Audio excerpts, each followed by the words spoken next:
শহর ও শহরতলির একাধিক খালের দুপাশে অবৈধ দখলদারির অভিযোগ দীর্ঘদিনের। মুখ্যমন্ত্রী মমতা বন্দ্যোপাধ্যায় প্রশাসনিক বৈঠকে খালের দুপাশ দখলমুক্ত করার নির্দেশ দিয়েছেন।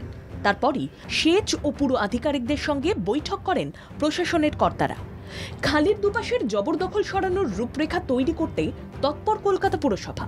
বাইপাস সংলগ্ন যাদবপুর ও কসবার বিভিন্ন এলাকা অল্প বৃষ্টিতেই জলমগ্ন হয়।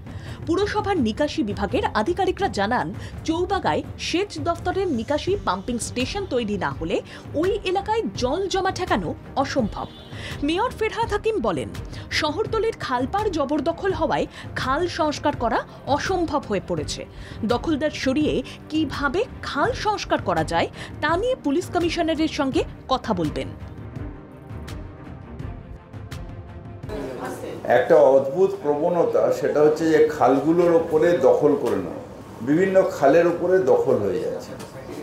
কিন্তু খালগুলো হচ্ছে মেজর হচ্ছে কলকাতার জলকে বাইরে বার করার জন্য, কলকাতার বা চারিদিকের জলগুলোকে বাইরে বার করার জন্য।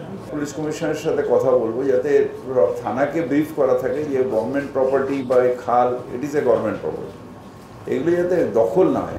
সরকারি জমি দখলের বিরুদ্ধে প্রশাসন কড়া ব্যবস্থা নিচ্ছে। মুখ্যমন্ত্রীর নির্দেশে তৈরি হওয়া কমিটি নজর রাখছে।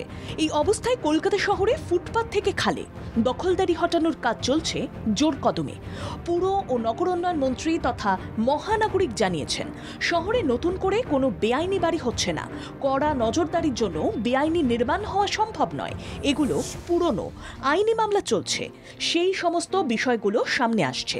যিনি প্রযুক্তিবিদ তার সমস্ত আইন জানাও সম্ভব নয়। অভিযোগকারীর ভূমিকা খতিয়ে দেখে প্রয়োজনীয় ব্যবস্থা নিতে পুরো প্রশাসন যে তৎপর তাও বলা যায়।